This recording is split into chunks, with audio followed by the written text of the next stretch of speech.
بسم اللہ الرحمن الرحیم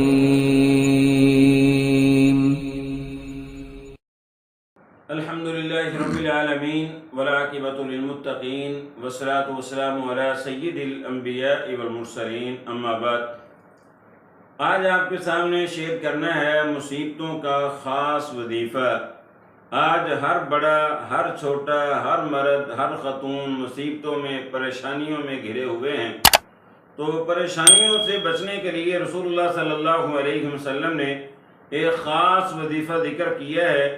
اگر ہم اس وظیفے کو پڑھیں تو انشاءاللہ ہم ہر طرح کی پریشانیوں سے محفوظ ہو جائیں گے۔ اور آپ کسی بھی پریشان کو دیکھیں، کسی کا بازو کٹا دیکھیں تو آپ اس وظیفے کو پڑھ لیں، اللہ آپ کی حفاظت فرمائے گا۔ اور کوئی ٹانگ سے معذور دیکھیں تو آپ اس وظیفے کو پڑھ لیں، اللہ رب العزت آپ کی حفاظت فرمائے گا۔ اور اسی طرح کوئی کینسر کا مریض ہے، کوئی شوگر کا ہے، کوئی بلڈ پریشر کا ہے، وہ کوئی بھی کسی بھی بیماری میں مبتلا ہے تو آپ اس وظیفے کو پڑھیں، اللہ رب العزت آپ کی حفاظت فرمائے گا۔ اسی طرح آپ اچھی گاڑی پر سفر کر رہے ہیں اور آپ کسی کو دیکھیں کہ وہ پسینے سے شرابور ہے اور پیدل چل رہا ہے تو آپ اس وظیفے کو، اس دعا کو پڑھیں، اللہ رب العزت آپ کے مال کی، آپ کی جان کی حفاظت فرمائے گا۔ اور وہ وظیفہ بڑا آسان ہے، چھوٹی سی دعا ہے۔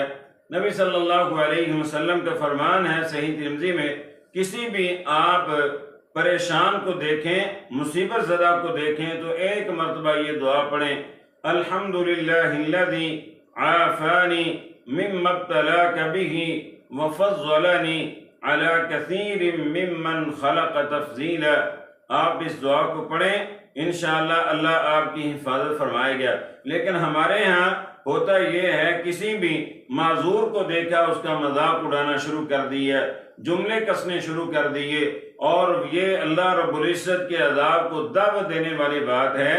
کسی کا مذاق اڑائیں گے، ہو سکتا ہے اللہ رب العزت اسی بیماری میں، اسی تکلیف میں آپ کو مبتلا کر دے۔